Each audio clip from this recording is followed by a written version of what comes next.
Bago ang... Pag malayo naman ako, kung gumaganda uli. Tapos pag tinapakan ko uli, wala na uli. Tapos kung gano'n na naman. Tumitigas, parang walang preno. Ayan guys. Meron naman lumalabas ng hangin. Nagpo-produce naman ng hangin yung kanyang alternator. Kasi guys, wala naman ng hangin. Baghulot mo. Ah, nasirit. Ah.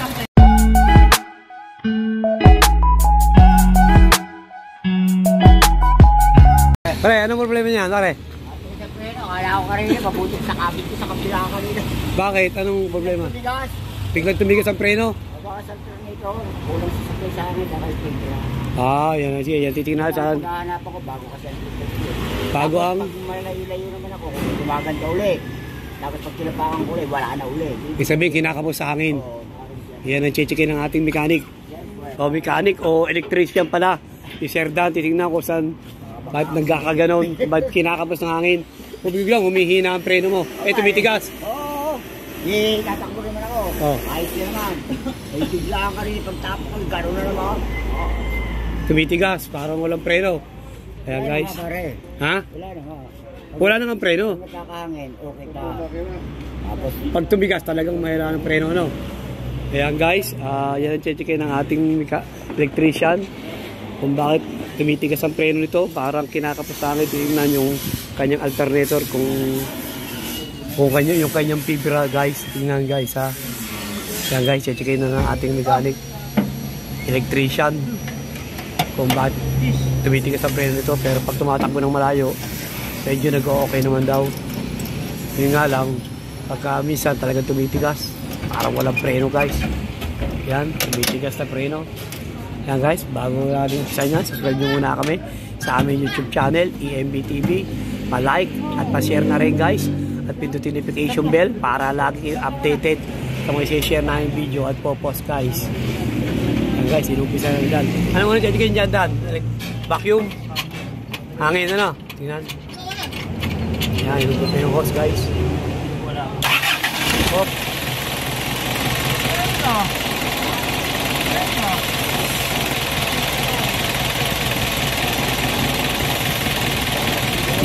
Nahigop pa Dan, nahigop. Kaya guys, dire-testing ng ating electrician kung may pumapawak na hangin sa kanyang alternator kung may lumalabas. Pero may lumalabas ba ng hangin? Ha? Meron? May nalabas naman Dan. Yan, may nalabas naman daw hangin naman. Tingnan, baka sa mga hoses lang.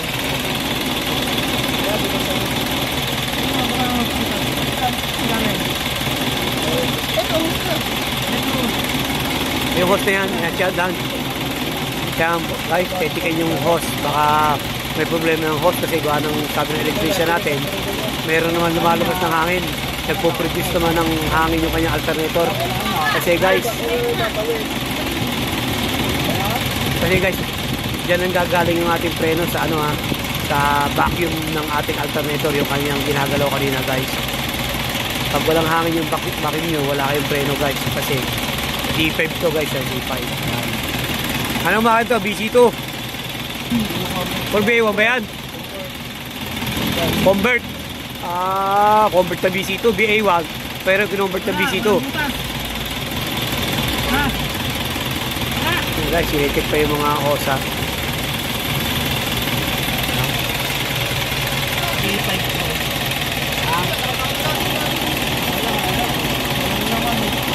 Wala naman ng hangin. Yung galing sa galing sa tangke ng D5. Singaw.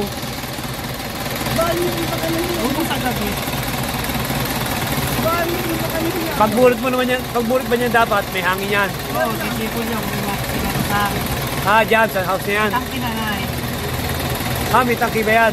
Ibig sabihin, pag binulot mo yan, hindi singaw yun. Pagka hindi singaw. Eh, pag binulot mo, pag wala singaw, wala naman. wala laman. Ibig sabihin, pag bulot na house na yan, Ito, lakas yun. kaya malakas mo na hangin. Ibig sabihin, pag bulot na mo, D5 ko kaya. nasirit. Ayun guys, kumbaga, may problema pala.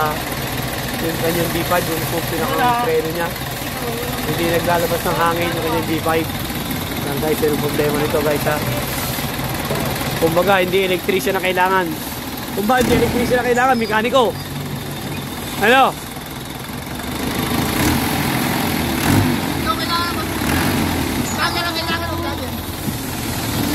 Pare, mekaniko pa lang kailangan pare, hindi ano.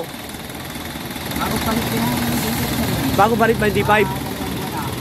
Dalawang buwan. Guys, ayun yung switch ng alternator, yung hinugot niya yan.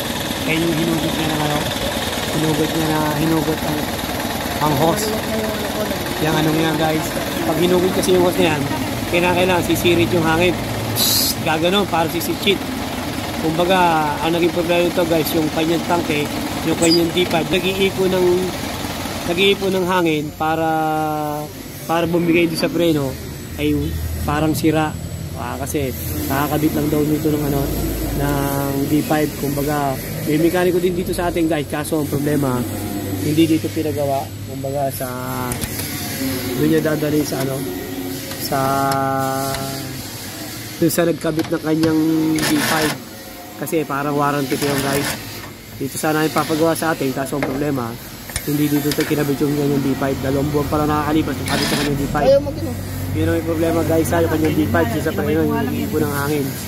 Kaya guys ha, baka maka-experience kayo ng ganyan guys, na tumitigas ang preno nyo, tapos parang walang preno at talagang, pero pagkakaroon, yun, baka nauubusan ng hangin ng inyong D5 guys, yung pinaka-imbaka ng hangin na nanggagaya sa alternator. Pa-check yun agad siya yung malapit ng mekaniko, baka ma-accident kayo guys. Kasi tumitigas ang preno, pagka biglang namireno ka, titigas. Yun, naging problema nung pagkakulang sa hangin ang preno nyo. D5 yun guys ha, D5.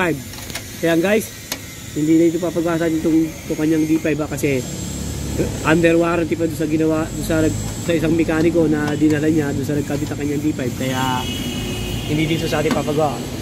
Kaya guys, tip yun guys ha.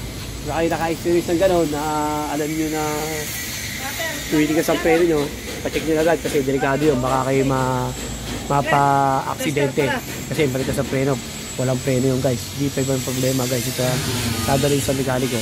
Okay guys, Isuzu 4DA1 pero convert ka DC2 guys. Kaya guys, sana kahit paano minako yung tips, subscribe nyo kami sa aming YouTube channel ENB TV, pa-like at pa-share na rin guys, at pindutin notification bell para lagi updated sa mga share na yung video. At tapos guys, yun guys, ang problema ay yung kanyang D5 ha, sa preno, hindi sa alternator. Okay guys, thank you guys. Kaya guys, alis na yung jeep, yung tumitigas ang preno, papagawa doon sa dating gumawa sa mekaniko, yung sa nagkabit ng D5, yung sa kanyang preno ha. Yung sasabing D5 guys, yung may laman na tangke na hangin, yun ang sira niya guys ha. Yan, alis na yan guys, dadalhin sa mekaniko. Kasi hindi pwedeng gawin dito sa atin kasi hindi naman yun ang gumawa ng kanyang D5, kaya doon dadalhin sa naggawa guys. Yan, guys, hindi na naging problema na guys ha. Yung tumitigas sa preno niya, walang hangin yung kanyang D5, yung kanyang tangke ng hangin. Okay guys, alis na yan guys, babayad na lang sa check up yung guys ha. Yung